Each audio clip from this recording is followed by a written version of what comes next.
कुमार, उप विकास आयुक्त वैशाली। आज आपके समक्ष मैं बहुत ही इम्पोर्टेंट और बहुत थोड़े समय के लिए लाइव होने आया हूँ, क्योंकि ये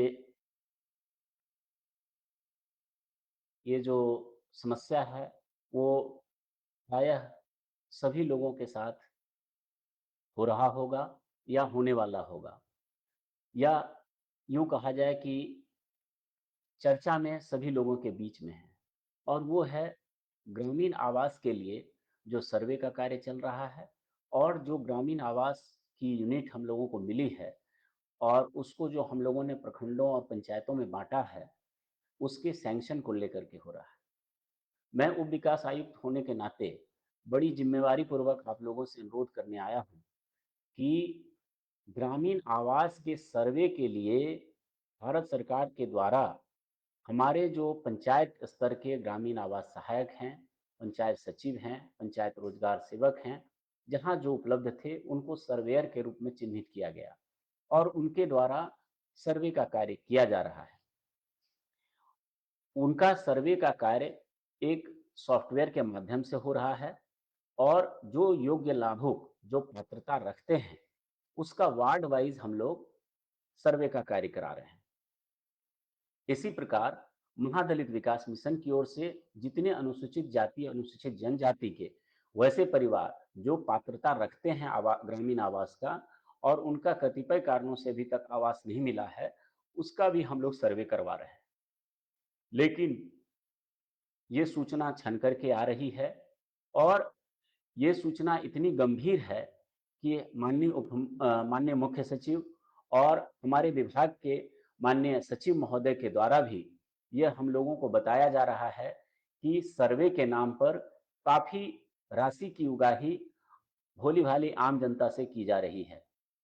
क्योंकि हम जिला स्तर पर ग्रामीण आवास के लिए या ग्रामीण विकास विभाग के लिए एक बड़े पदाधिकारी के रूप में चिन्हित हैं, इसलिए ये मेरी नैतिक ज़िम्मेवारी बनती है कि मैं जिलावासियों को आगाह करूँ कि वो कृपया किसी भी प्रकार के दलाल, वो चाहे वो सरकारी कर्मी ही क्यों ना हों, वो हमारे सो कॉल्ड जनप्रतिनिधि क्यों ना हों, या कोई एबीसीडी जो आपके नज़र में सम्मानित लोग हैं और इस तरह का गंदा हरकत कर रहे हैं और आपसे सर्वे के नाम पे ठगी कर रहे हैं, उनसे कृपया सावधान रहिए।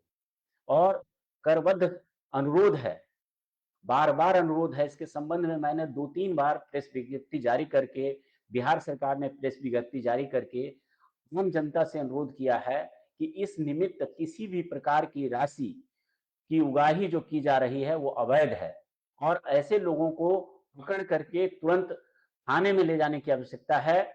वैसे लोगों के मामले में मैं वैसे व्यक्ति जिनसे ये ठगी हुआ है, अगर वो प्रखंड लेवल पे प्रखंड विकास पदाधिकारी या मेरे स्तर पर सीधे अगर वो हमको जाकर के लिखित कोई भी आवेदन देंगे, मैं उस पर वैसे व्यक्ति पर आरोप प्रमाणित होने पर निश्चित रूप से प्राथमिकी भी दर्ज करूंगा और उसको टर्मिनेट करा दूंगा पूरे नौकरी से। ये मैं आपको विश्वास दिलाने के लिए ही फेसबुक पर आया हूं। मैं फिर से आप लोगों से अनुरोध करूंगा कि सर्वे के नाम पे जो दलाली चल रही है, जो ठगी चल रही है, जो अवैध उगाही चल रही है, उसके लिए आप लोग अलर्ट हो जाएं। इस तरह का कार्य न केवल हम लोगों के लिए खराब है, बल्कि गरीब आदमी के लिए तो ये बेहद ही अभिशाप के रूप में है। तो मैं उन गरीब गुरुओं से अनुरोध करने के लिए आया हूं। मैं इस फेसबुक के माध्यम से आप लोगों से बार-बार अनुरोध करने के लिए आया हूं कि कृपया ऐसे दलालों के चंगुल से आप बाहर निकलें। न तो आवास जो यूनिट जिसका आवंटन हुआ है, उसके सैंक्शन में किसी भी प्रकार की राशि देनी है, और ना ही सर्वे के नाम पे किसी प्रकार की राशि देनी है।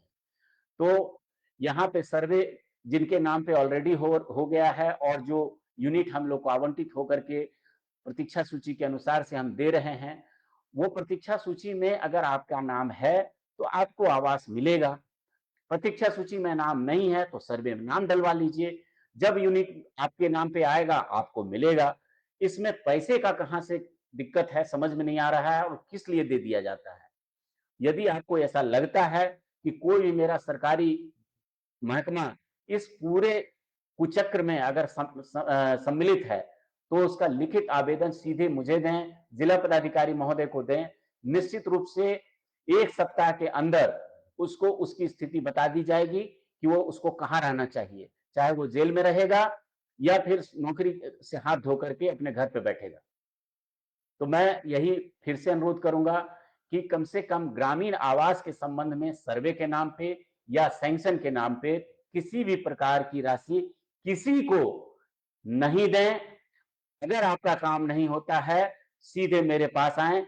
आपके उस आवेदन पर उच्च स्तर से जाँच करा करके आपका नाम जोड़ने या अगर आपका नाम प्रतीक्षा सूची में है और सैंक्शन होना है, तो आपके आवास को सैंक्शन कराने का काम मैं करूँगा। साथ ही शौचालय के संबंध में ये बात बताना है कि अभी एलएसबीए में हम लोग जो जियो टैगिंग कर रहे हैं, जियो टैगिंग के बाद अब राशि हम लोगों को प्राप्त हो चुकी है, तो हम लोग भुगतान की कार्रवाई भी प्रारंभ करेंगे।